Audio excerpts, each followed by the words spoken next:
Hello, I'm Alex G8462. Don't know. I don't pay that much attention to the Beatles, but I'm aware of them to a certain extent. Why do I sound? I sound Irish for some reason. I don't know why.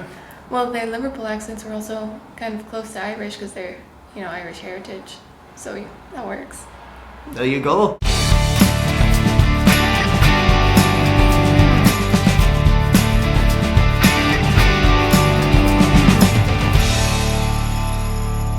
Okay, I'm not gonna do that accent the whole time because it might get annoying after a while.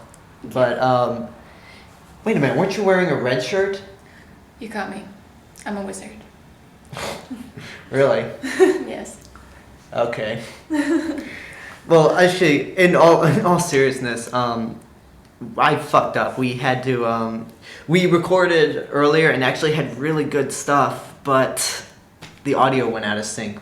And I'm sorry it happened, but we had so much good stuff to say, but we're gonna have to do it all over again. Yeah. Okay. Alright, so I'm, obviously, as I said, I'm Alex G8462, and with me is... TheRealSammich. Hi. Go to her YouTube page here. And we are here to talk about the Beatles film, Hard Day's Night. Yes. And, if you don't know who the Beatles are, you probably are living in a cave. Or under a rock. You're probably doing both if you're even watching, if you can't even see this video. So if you happen to not know, the Beatles is the most talented, yes, the most talented music group out there, even though they've been broken up for about 40 years. And they're from Liverpool, and they continue to inspire people to this day, right? Yeah, definitely. I mean, even years after they've broken up, they still continue to gain royalties for all the things that they did. Even after their careers as the Beatles together ended, they still went on to do other things. And, of course, you have, tons of people who still buy the merchandise. You have people walking around in Beatles shirts who weren't even around during that time. People who still buy, Beatles cups, Beatles books. Books are still being written years later. And then you have a bunch of people who still do covers of songs and, talk about their movies. It just continues to go on and on and on. Right, and speaking of movies, in the world of music, it's come to our attention that not many musicians that try to go into movies are either come out okay or just downright terrible. Yeah, definitely. That was why for the longest time the Beatles didn't want to do a movie because they saw what happened to other pop stars when they did movies. They didn't turn out well. For biggest example to them at that time was the Elvis Presley movie. And then Pat Boone for Journey to the Center of the Earth, which was shit. And don't worry guys, I'll get around to reviewing that. So after seeing the films that Richard Lester had done, they specifically asked him to do the film for them, which, a lot of people who participated in the film were on board right away because they didn't like the idea of doing a pop musical or just a pop film in general. But the Beatles' charisma and their charm convinced them to do it, and it turned out wonderfully.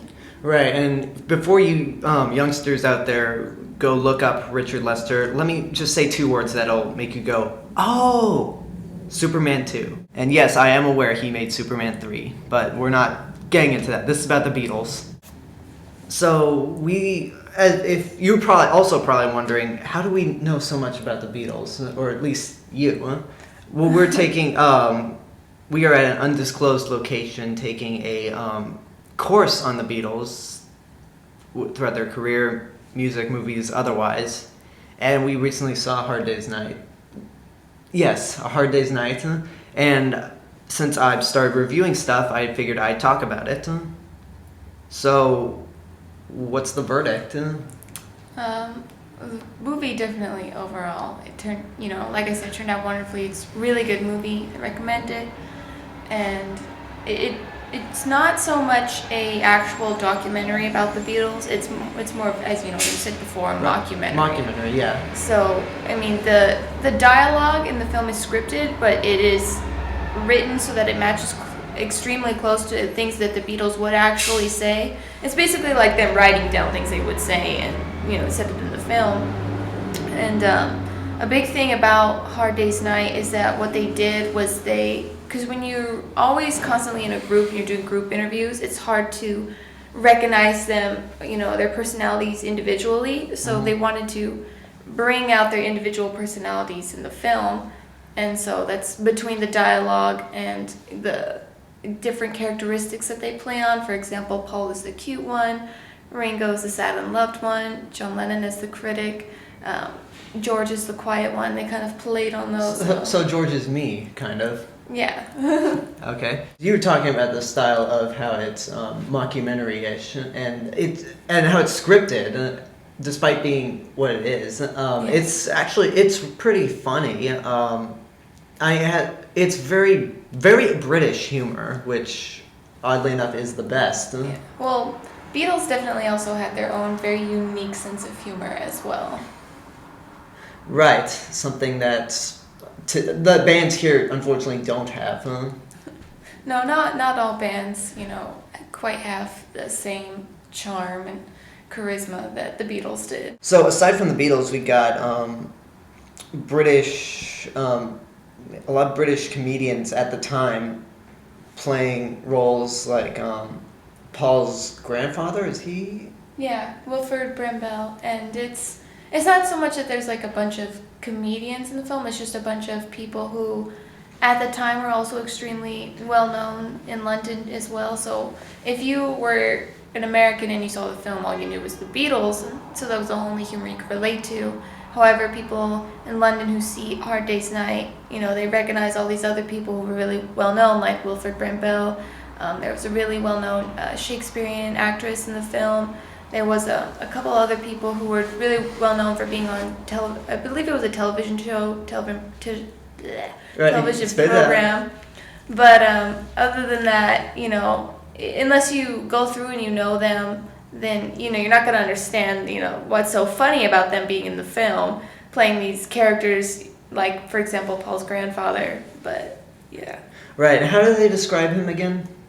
What do you mean? They always say something in the movie like he's very clean or something. Yeah, he's a little old man. He's very clean.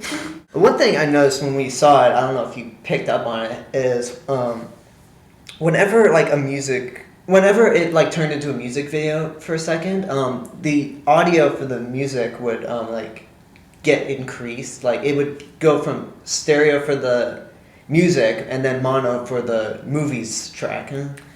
I did kind of notice that, and I believe, our professor mentioned the fact that when they put the film together, what they did was, the Beatles sang the songs, but when they put the film together, over those scenes where they're singing, they layered it over with the actual song. So it's probably why the audio still sounds different. Like it gets louder, it's more clear, just so that everybody can hear it better. Right. I think it may have been something for the DVD. Maybe. Because maybe back then it was all the same level. Yeah. But so it influenced a lot of other stuff, a lot of other movies to follow, and some other music sensations to do the same thing. Probably the most notably, and well, at least to me, is Michael Jackson's Moonwalker, which I have not seen, and I don't hear it's very good outside of the Smooth Criminal music video. Yeah, they definitely have a lot more, movies like that. The two most recent ones off the top of my head would have been Justin Bieber's Never Say Never movie, and now you have the Katy Perry movie that's coming out. Which, by the way, no, I am not going to see them, and no, I will not review them. So don't even bother to ask. So, is there... do you have anything else to comment on? Definitely the fact that Richard Lester, when he did this film for the Beatles, it helped the Beatles not only become an international sensation, but it also allowed him to he gained this amazing film career from it. And I believe he won an Academy Award for it. Correct me if I'm wrong on that. I don't think he did. I'm not sure if he did, because I think I only saw it get nominated for 2. Yeah. Well, I don't know Oscars. if it's, like I said, I didn't know what award it was. I just know that he got an award for it. And Okay. that he, after that film, because Richard Lester has such creativity and imagination, he not only inspired other better pop films for pop stars, but influenced other films as well, just based on the style alone of editing and filming that he had. Right, and if any of you have a Beatles shrine in your house or your parents' basement, let us know if he actually did win an award, because we don't have internet here, so we can't look it up. But I don't think I have anything else to say. So I'll go ahead and give the rating. If you're a Beatles fan, probably you've already seen it. But if you like these kind of movies, mainly like musical type movies, Or kind of documentary, mockumentary styles. right? Then you are required to see it. I shouldn't say it's recommended. You are required to see it. So 5 stars is the overall rating. And Yeah, definitely 5 stars. So I think that's about it. I'm Alex GA462, and I'm TheRealSammich. would you actually, before we go, would you actually like to keep doing this, more movie reviews? Sure. All right, thanks. All right, so until next time, we'll see you guys in the next review.